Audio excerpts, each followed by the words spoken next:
Everyone, मेरा नाम रमा चौधरी है। मैं एक फोटोग्राफर हूँ। मैं मोस्टली फैशन, पोर्ट्रेट और फाइन आर्ट फोटोग्राफी करती हूँ मुंबई शहर में। इस वीडियो में मैं आपको बताना चाहती हूँ थोड़ी बहुत इंफॉर्मेशन फोटोग्राफी के बारे में, और एक अच्छी फ़ोटो लेने के लिए आपके साथ थोड़े टेक्निकल रूल्स मैं शेयर करूँगी जो आप कर सकते हैं। तो फोटोग्राफी बहुत टाइप्स के होते हैं, मतलब तरह तरह के फोटोग्राफर होते हैं। एक पहला होता है फूड फोटोग्राफर, जो जैसे रेस्टोरेंट्स और सबके लिए काम करते हैं, उनका खाना शूट करते हैं और फिर वो रेस्टोरेंट्स वो फोटोज़ अपने वेबसाइट पर, अपने फेसबुक, सोशल मीडिया, अपने मेन्यूज़ पे वो सब यूज़ करते हैं। फिर है एडवर्टाइजिंग फोटो। ये आपने बहुत देखा होगा रास्तों पर, वो बड़े बड़े होर्डिंग जो आप देखते हैं। फिर आप जब दुकानों में जाते हैं तो वो बड़े बड़े तस्वीरें जो आप देखते हैं वो सब एडवर्टाइजिंग फोटोग्राफी में आता है। फैशन फोटोग्राफी जो होता है, आप देखते हैं सब जो मैगजीन्स रोज़ फैशन की, फेमिना, कॉस्मो और वो सब, और फैशन डिज़ाइनर्स को जो कपड़े बनाते हैं उनके लिए फैशन फोटोग्राफी होता है। वेडिंग फोटोग्राफी तो आपको पता ही होगा क्या है। एक लास्ट होता है डॉक्यूमेंट्री फोटोग्राफी। ये जो हम रोज़ देखते हैं टीवी पर, न्यूज़ पर, न्यूज़पेपर में जो हम देखते हैं वो डॉक्यूमेंट्री फोटोग्राफी का काम। इन सब अलग अलग टाइप्स के जो फोटोग्राफी मैंने आपको बताए हैं, अगर आपको इनमें किसी स्पेसिफिक वाले में इंटरेस्ट है तो अब आप गूगल और यूट्यूब पे जाएंगे तो बहुत भर के इन्फॉर्मेशन है। इस पे बहुत ट्यूटोरियल्स और वीडियोस हैं, तो आप समझ सकते हैं और इसके बारे में। तो फोटोग्राफी के बारे में सबसे पहली चीज़ जो हमें समझनी है वो है लाइट। लाइट के बिना हम फोटोग्राफी कर नहीं सकते। फोटोग्राफी का नाम भी एक्चुअली ग्रीक लैंग्वेज से आता है, जिसमें फोटो का मतलब होता है लाइट और ग्राफी का मतलब होता है ड्राइंग। तो ड्राइंग विद लाइट, और लाइट के साथ साथ हमें समझना है ऑल्सो शैडो। एक अच्छी फोटोग्राफ में लाइट और शैडो दोनों का एक बैलेंस होता है, क्योंकि ये आपके फोटो को डेप्थ देता है, आपके फोटो में लेयर्स ऐड करता है। तो एक सेपरेशन हो जाता है, जैसे फोरग्राउंड, मिड ग्राउंड, बैकग्राउंड का एक सेपरेशन आ जाता है। नहीं तो फोटो थोड़ी फ्लैट पड़ जाती है। और ऐसा नहीं है कि फ्लैट फोटो अच्छी नहीं होती, लेकिन पहले हमें सब रूल्स समझ लेने हैं कि लाइट और शैडो ये सब कैसे काम करते हैं, और फिर ये सब रूल्स हम ब्रेक कर सकते हैं। तो लाइट और शैडो को हम कैसे समझें? हम इसे ऑब्जर्व करते हैं। तो आप ऑब्जर्व कीजिए अपने घर पे कि मेरे किचन में लाइट कितने बजे आती है, कितने बजे जाती है, घर की कौन सी खिड़की में से कब लाइट आती है, जाती है। आपके घर के हर कोने में कुछ ना कुछ लाइट दिन में तो पहुंचती ही है। तो ये सब नोटिस कीजिए आप, कि आपका सबसे पहला सब्जेक्ट जो है फोटो में वो है लाइट। तो जब भी आप बैठे हैं घर पे, या जब भी आप रास्ते पे भी चल रहे हैं, तो आप नोटिस कीजिए कि मेरे एनवायरनमेंट में लाइट क्या कर रही है। ये लाइट मेरे एनवायरनमेंट को कैसे अफेक्ट कर रही है।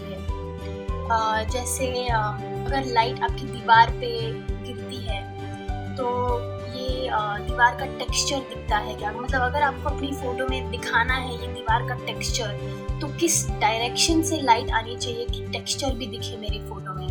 टाइम और डायरेक्शन लाइट का बहुत इम्पोर्टेंट है। तो ये सब आपको एक्सपेरिमेंट करके देखना पड़ेगा। और जब मैं बोलती हूँ कि लाइट ऑब्जर्व कीजिए, इसका मतलब ये नहीं कि आप खाली सूरज की लाइट अपने घर में जो घूमती है वो ऑब्जर्व कीजिए, लेकिन जैसे शाम को अगर आपके घर में कोई बल्ब आपने जलाया, तो ये बल्ब दीवार को कैसे अफेक्ट करता है, ये बल्ब कुर्सी को या सोफे को कैसे अफेक्ट करता है। बल्ब के आप एकदम बल्ब के नीचे बैठ जाइए और देखिए कि जब आप एकदम नीचे बैठे हैं तो क्या लाइट, क्या शैडो कहाँ पे हो रहा है। उसके 1 फुट पीछे बैठे हैं तो क्या लाइट, क्या शैडो हो रहा है। उसके 1 फीट आगे बैठे हैं, या लेफ्ट या राइट में, या बल्ब अगर आपके राइट साइड में हो या लेफ्ट साइड में। तो ये सब आपको घर पे बैठ के लाइट के साथ एक्सपेरिमेंट करना पड़ेगा। क्योंकि जैसे अगर आपने कोई ऑब्जेक्ट लिया कि मुझे ये फोटोग्राफ करना है, तो आपको उसके साथ एक्सपेरिमेंट करना पड़ेगा। अगर आप ट्राई कीजिए कि अगर मैंने लाइट इसके एकदम ऊपर रखा तो क्या किस तरह दिखेगा, ये लेफ्ट से या राइट से, किस तरह से ये ऑब्जेक्ट सबसे ज़्यादा किस तरफ से जब लाइट आती है ये आपको अच्छा दिख रहा है। क्योंकि लाइट कोई भी चीज़ को कोई सुंदर चीज़ को मामूली बना सकती है और कोई मामूली चीज़ को सुंदर। और उसमें डिफरेंस खाली क्या है, लाइट का और डायरेक्शन का, और ऑल्सो आपके नज़रिए का भी है। तो ये सब और ये सब चीज़ें प्रैक्टिस से आती है, तो आपको ये सब करते रहना है, ट्राई करते रहना है, ताकि फिर आप धीरे धीरे समझ जाए। फिर आपको सोचना नहीं पड़ेगा, आप कोई सीन को देखेंगे और आपको इमीडिएटली समझ में आ जाएगा कि अगर हाँ यहाँ से लाइट दिया तो ऐसा लगेगा और यहाँ से लाइट दिया तो ऐसा लगेगा। तो ये है लाइट और शैडो के बारे में। तो अब हम बात करेंगे फ्रेमिंग की। फ्रेमिंग काफ़ी इम्पोर्टेंट टूल होता है फोटोग्राफी का। इसे हम कॉम्पोजिशन कहते हैं। तो एक अच्छी कॉम्पोजिशन में आपकी आंखें ट्रैवल करती है फोटो में। ऐसा नहीं कि ओ फोटो में कितना कुछ हो रहा है, मुझे पता नहीं मैं किधर देखूं। नहीं, फोटोग्राफर आपकी आंखें गाइड करता है एक स्पेसिफिक पॉइंट पर फोटो में। इसे हम कहते हैं लीडिंग लाइंस। और जब आप कॉम्पोजिशन के बारे में सोचना चालू करते हैं और आप अपना ऑब्जर्वेशन चालू करते हैं, तो आपको ये लीडिंग लाइंस सब जगह दिखेंगी। और ये लाइंस के साथ साथ हमें चीज़ों का शेप भी नोटिस करना है। जैसे हॉरिजॉन्टल फोटो में हम देखते हैं left to right, right to left, और वर्टिकल फोटो में हम देखते हैं up to down, down to up. तो आपको जजमेंट लेना है कि मुझे जो सब्जेक्ट शूट करना है ये वर्टिकल फॉर्मेट में अच्छा लगेगा या ज़्यादा हॉरिजॉन्टल फॉर्मेट में अच्छा लगेगा। और ये डिसीजन हम कैसे लेते हैं अभी, इसके लिए हमें आइडेंटिफाई करना है कि इस फ्रेम में सबसे डोमिनेंट लाइन जो है वो वर्टिकली जा रही है या हॉरिजॉन्टली जा रही है। तो जब आपने वो लाइन आइडेंटिफाई कर लिया है कि ओके मेरा फ्रेम अभी हॉरिजॉन्टल होने वाला है, इसमें सबसे डोमिनेंट लाइन हॉरिजॉन्टली जा रही है, फिर आप ट्राई कीजिए कि ठीक है जब मैं इस सब्जेक्ट के एकदम पास जाऊँ तो फोटो कैसी लग रही है। फिर आप 2 स्टेप पीछे लीजिए और देखिए कैसी लगेगा। फिर 2 स्टेप और पीछे लीजिए, या लेफ्ट से लीजिए या राइट से लीजिए, और देखिए फिर किस डिस्टेंस पर आपका सब्जेक्ट सबसे ज़्यादा हाईलाइट हो रहा है। तो इसे हम कहते हैं लीडिंग लाइन्स। तो फ्रेमिंग में आप एक और टेक्निक यूज़ कर सकते हैं। जैसे एक तो हम अपने सब्जेक्ट को एकदम फ्रेम के सेंटर में रख सकते हैं और फिर हमारा फ्रेम काफ़ी सिमेट्रिकल लगने लगेगा। या तो फिर आप अपने सब्जेक्ट को थोड़ा ऑफ सेंटर फ्रेम कर सकते हैं। तो इसमें हम क्या करते हैं, हम हमारे फ्रेम को ग्रिड में डिवाइड करते हैं। तो हम 2 इमेजिनरी लाइंस ऐसे बनाते हैं और 2 ऐसे बनाते हैं, और फिर जो ये 4 पॉइंट मिलते हैं आपको, यहाँ पे आप अपने सब्जेक्ट को प्लेस कर सकते हैं। तो आपको डिसाइड करना है कि मुझे लेफ़्ट साइड का और दिखाना है या मुझे राइट साइड का और दिखाना है, या मुझे आसमान और दिखाना है या मुझे ज़मीन और दिखाना है। तो ये आपके नज़रिए पे है कि आपको क्या दिखाना है इस फोटो में, कि आपको क्या मैसेज कहना है इस फोटो से। तो उस हिसाब से आप ये रूल ऑफ थर्ड्स यूज़ कर सकते हैं फ्रेमिंग के लिए। तो एक और टेक्निक जो आप यूज़ कर सकते हैं फ्रेमिंग के लिए, जिसमें आप यूज़ करते हैं कलर को अपने मैसेज को दिखाने के लिए। तो कलर्स 2 टाइप के होते हैं, वार्म कलर्स और कूल कलर्स। तो वार्म कलर्स में आते हैं आपके ऑरेंजेस, रेड्स, येलोज, पिंक्स, और कूल कलर्स होते हैं ब्लूज, ग्रीन्स, वायलेट, पर्पल। तो एक फ़ोटो में अगर आप दोनों कलर्स का कॉम्बिनेशन यूज़ कर सकते हैं, वो आपके फ़ोटो को उतना पावरफुल बना देता है। तो जैसे ये फ़ोटो मैं आपको दिखा रही हूँ, इसमें आप अगर हर चीज़ को अलग अलग देखेंगे तो काफ़ी मामूली चीज़ें हैं, लेकिन जिस नज़रिए से ये फोटोग्राफर ने लिया है, ऐसा लगता है कि हम उधर खड़े हैं, कि हम उस पोस्ट बॉक्स को टच कर सकते हैं। तो अगर इस फोटोग्राफर ने 2 स्टेप पीछे लिया होगा, या 2 स्टेप आगे, या 2 स्टेप लेफ्ट या राइट, तो इसका इफेक्ट एकदम अलग होता है ये फोटो का। तो इस फोटो में आपको एक्चुअली जो हमने पहले भी टेक्निक्स बात की है, आपको वो सब टेक्निक्स इस फोटोग्राफ में दिखेंगी। तो इसमें जैसे सबसे पहले तो मैं आपको कलर का बता देती हूँ, उन्होंने कलर कैसे यूज़ किया है। तो आप येलोस का देखेंगे तो काफ़ी बैलेंस है येलोस का इस फोटो में, लेफ्ट में भी है, राइट में भी है, अपने फोरग्राउंड में भी, और ऑरेंजेस भी है, और एकदम पीछे आपको स्काई का ब्लू भी दिखता है। फिर दूसरी टेक्निक रूल ऑफ थर्ड्स आपको दिखेगा, जो आपको ये ग्रिल का दिख रहा है लाइन, और फिर वो गाड़ी भी एकदम राइट साइड में है। तो ऐसे सेंटर में वैसे कुछ है नहीं देखने के लिए, ज़्यादातर लेफ्ट और राइट में आपकी आंखें जाती हैं इस फोटो में। तो अगेन वो ट्रैवलिंग की जो मैं बात कर रही थी, आप शेप्स नोटिस कीजिए इस फोटोग्राफ में, मतलब कितने शेप्स है, कितने स्क्वायर्स है, कितने रेक्टेंगल्स है, कितने सब फोटोग्राफर ने यूज़ किया है इसे फ्रेम करने के लिए।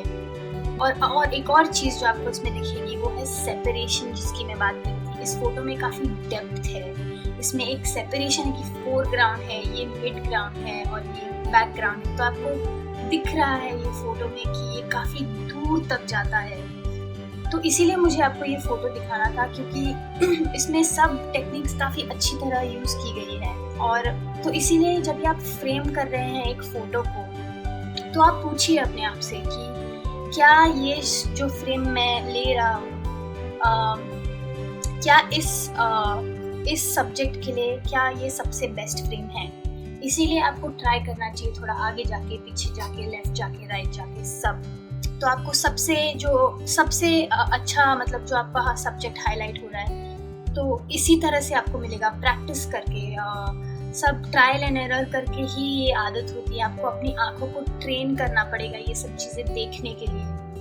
और जितना आप शूट करेंगे घर पे या बाहर जाके, वैसे वैसे आपकी आंखें ऑटोमेटिकली ये सब चीज़ें नोटिस करने लगेंगी। आपको ऐसा ट्राई नहीं करना पड़ेगा कि मैं इधर से ट्राई करूँ या इधर से ट्राई करूँ, आपको सब ऑटोमेटिकली दिखने लग जाएगा। ऐसे आप सब चीज़ें फ्रेम्स में दिखने लगेंगी। तो अब हमने समझ लिया है कि लाइट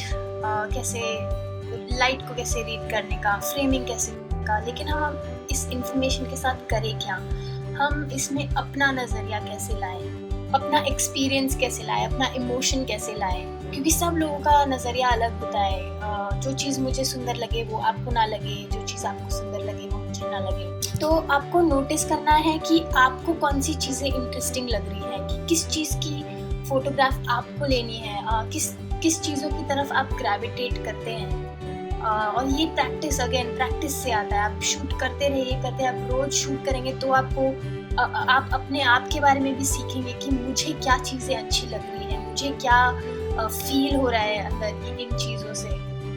तो आपको अपने इंस्टिंक्ट्स जो होते हैं उनको रिस्पॉन्ड करना है कि हाँ, मुझे इस चीज़ की फ़ोटो लेनी है क्योंकि मुझे इससे ऐसा फील होता है। ये सब आपको सोचना पड़ेगा इन सब चीज़ों के बारे में। और जब मैं बोलती हूँ कि आप इंटरेस्टिंग चीज़ें ढूंढिए जो आपको इंटरेस्टिंग लगे, उसका मतलब ये नहीं कि आप ढूंढिए कोई चीज़ जो आपको फोटोजेनिक लगे, क्योंकि सुंदर चीज़ की तस्वीर तो कोई भी ले सकता है, लेकिन जो आप अपना नज़रिया, आप अपना एक्सपीरियंस, जो आप अपना इमोशन, अपना सेंसिटिविटी जो लाते हैं इसमें, वो एक फ़ोटोग्राफ को अच्छा बनाता है। मतलब जब मैं एक फ़ोटोग्राफ देखती हूँ, मुझे उसमें जो सब्जेक्ट है उसके बारे में तो कुछ सीखना ही है, लेकिन वो फ़ोटो देख के मुझे फ़ोटोग्राफ़र के बारे में भी कुछ सीखना है कि उन्होंने क्या अलग किया है कि ये फ़ोटो इतनी अच्छी है। तो ये हम कैसे करते हैं, मतलब आप नोटिस कीजिए, जैसे अपने घर पे अगर आपको अपने मम्मी पापा, भाई बहन, किसी की भी फ़ोटो लेनी हो, तो आप उनको भी नोटिस कीजिए। आप नोटिस कीजिए कि वो क्या करते हैं, क्या सोचते हैं, वो घर में कैसे घूमते हैं, वो जब सोते हैं तो उनके बेड साइड में क्या चीज़ें पड़ी रहती हैं, जब कैमरा उनके सामने नहीं है तब वो क्या करते हैं। क्योंकि हमारी आदत होती है जब हमारे सामने कैमरा आ जाता है तो हम थोड़ी एक्टिंग करते हैं, क्योंकि हमें चाहिए कि कैमरा के सामने हम एकदम खुश दिखे, हमें बहुत मज़ा आ रहा है, हमें हमारा बेस्ट साइड दिखाना है कैमरे को। लेकिन एज अ फोटोग्राफर आपको उससे और डीप जाना है। मतलब ये आपको जैसे जब भी वो पर्सन अकेले हो, जब भी उनको कोई देख नहीं रहा है, तब वो क्या कर रहे हैं, वो फोटोग्राफर को कैप्चर करना है। तो तो वो अगेन वो अब नज़रिया है कि आप कौन सी चीज़ें नोटिस कर रहे हो इनके बारे में, क्योंकि आप ये चीज़ें नोटिस करते हो क्योंकि वो चीज़ें आप अपने आप में भी देखते हो। तो ये सब आप नोटिस कीजिए कि क्या कर रहे हैं, क्या उनका मूड है, क्या कैसे हम ये मूड, उनका ये जो थॉट, कैसे हम एक विजुअल फोटोग्राफ में दिखा सकते हैं। तो वापस प्रैक्टिस कीजिए, रोज़ प्रैक्टिस कीजिए। आप ट्राई कीजिए, मतलब अभी मैं आपको एक असाइनमेंट देती हूँ कि आप अपने घर में किसी भी एक फैमिली मेम्बर का एक फोटोग्राफ लीजिए, एक पोर्ट्रेट लीजिए उनका। इस फोटो से हमें कुछ सीखना चाहिए उनके बारे में, और वो कुछ भी हो सकता है, उनका कोई इमोशन, उनका कोई थॉट, उनकी कोई चीज़ उनके साथ में हो, कुछ भी हो सकता है। तो इस फोटोग्राफ को देख के हमें आपके बारे में और आपके फैमिली मेम्बर के बारे में, दोनों के बारे में कुछ सीखना चाहिए। और आई होप कि आप जितने भी टूल्स हमने आज सीखे हैं आपको थोड़ा समझ में आया, जो मैंने ट्राई किया आपको समझाने को। तो ये आप कीजिए घर पे, ऑब्जर्व और एक्सपेरिमेंट कीजिए, सब डिफरेंट एंगल्स ट्राई कीजिए, डिफरेंट लाइट टेक्निक्स ट्राई कीजिए और देखिए कि क्या हो रहा है, कैसी आ रही है फोटोज, इनको कैसे बेटर बना सकते हैं। तो रोज़ आपको ये सीखना है। और अगर आपको और इन्फॉर्मेशन चाहिए तो यूट्यूब पे तो काफ़ी मिलेगा। आप अगर आपको रूल ऑफ थर्ड्स के बारे में जैसे और सीखना है तो इसके काफ़ी वीडियोस मिलेंगे आपको यूट्यूब पे। और अगर आपको लीडिंग लाइंस के बारे में एग्जाम्पल्स देखने हैं और तो आप लीडिंग लाइंस टाइप करेंगे तो बहुत तरह के एग्जाम्पल्स आएंगे। तो आई होप आपको ये इन्फॉर्मेशन यूज़फुल लगे और आई होप आप ये सब इन्फॉर्मेशन लेकर काफ़ी अच्छे फ़ोटोज़ लें अपने फैमिली के और हमें भेजिए। Best of luck to all of you and thank you.